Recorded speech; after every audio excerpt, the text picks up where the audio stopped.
We have returned for episode 33 of the Torch News Roundup, where I don't just tell you the news, I tell you what I think about it.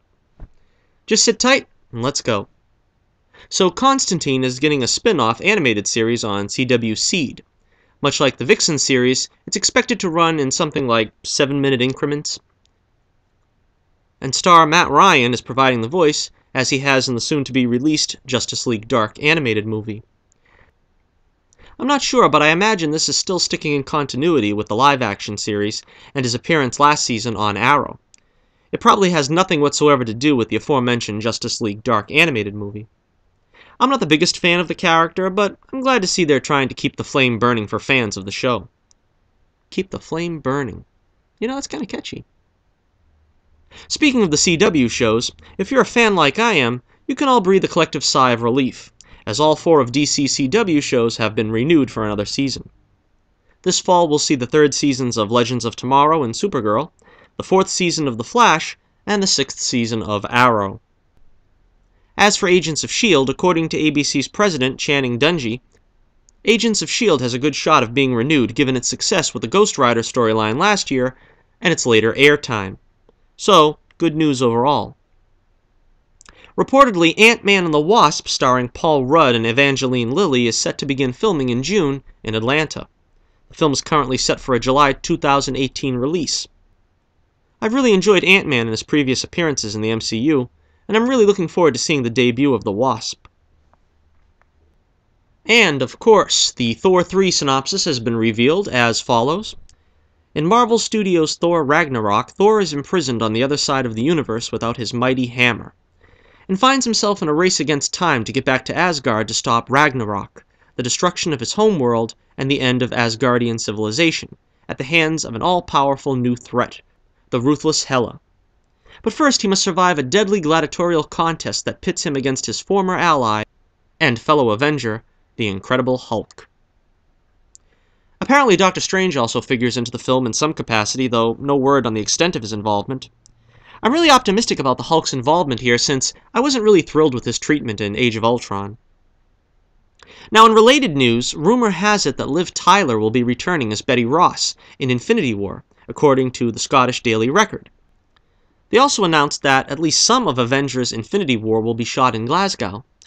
I don't really report on rumor all that often, but I've been pushing for a return of Betty to the MCU since forever.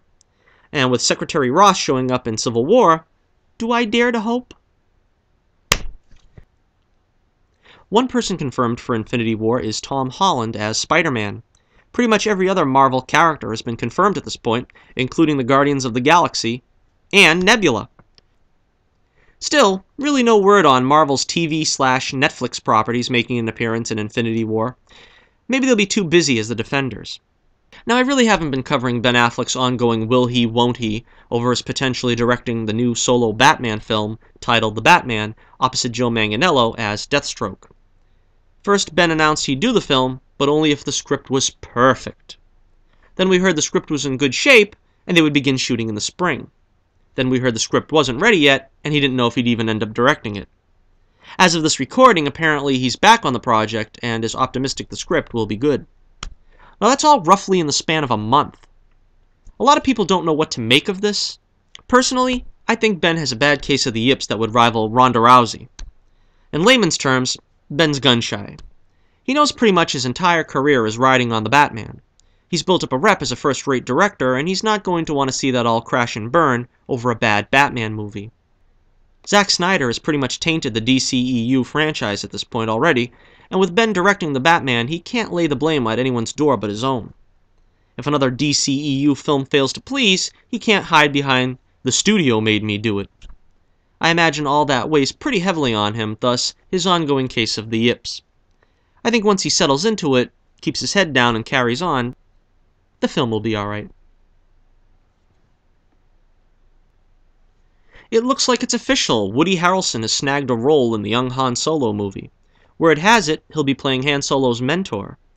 Now, my only concern is taking big-name actors like Harrelson and putting them into Star Wars films, and how much that's going to change the feeling of the Star Wars galaxy going forward. Is Woody going to be able to disappear into the character appropriately enough to make us believe the performance? But I'm actually very pleased to hear that they're giving Han a mentor in the movie. That again goes back to Han's backstory laid out by Lucas and Kasdan during scripting The Empire Strikes Back. Probably not surprising since Lawrence Kasdan and his son are working on the Han Solo script. But I'm glad that they're using the old concepts from the Lucas era and not entirely making things up from whole cloth. There's a debate over how much of Lucas' treatment did they use for The Force Awakens. According to George, not much, and I think it shows. I actually think Han having a mentor kinda mirrors Jyn Erso's relationship with Saw Gerrera in Rogue One.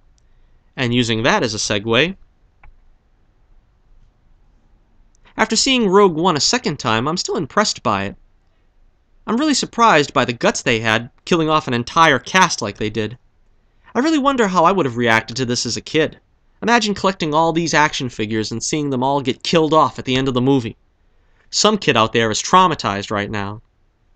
But seriously, I was trying to figure out where the reshoots took place, and I still can't really tell. I think there was a pretty decent portion cut of Saw Gerrera's scenes. In the trailer, they had a scene of flashback Saw telling Jyn, "What'll you do when they catch you?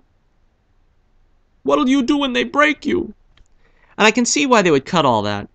I think seeing Jyn's teenage years as she was formed as a guerrilla warrior would take the film to an even darker place than it inevitably went.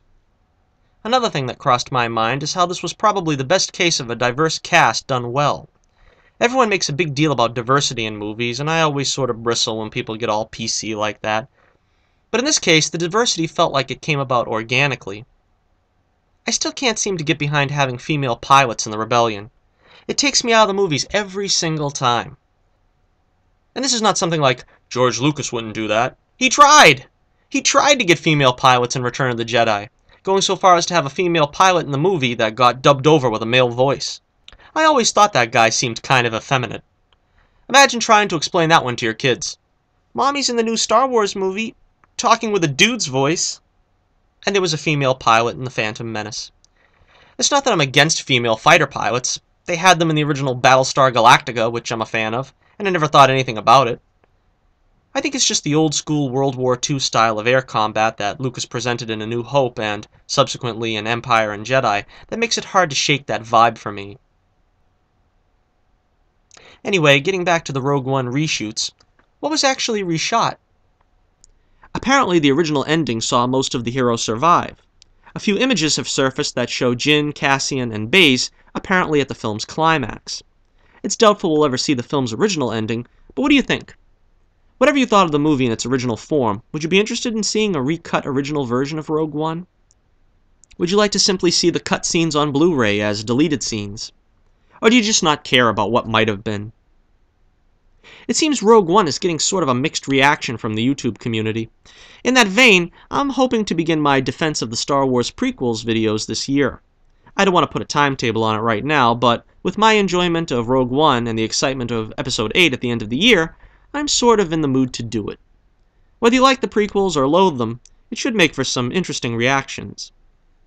Check out my Twitter page with the link in the description to vote in this week's Poll of the Week question. You can also check out my website for my comic, The Adventures of Bullets Bourbon, in the description below. I'm working very hard on getting issue number 4 out right now. I'm not sure how long it'll take, but keep your eyes open for updates. I've spent most of my energies for the past year working on my YouTube channel, but my first passion creatively is my comic series, so please check it out if you're so inclined. As always, this is Johnnie Torch reminding you, keep the flame burning brightly. You hear? No matter how tough it gets out there, you keep that flame burning brightly. And I'll be with you again very soon.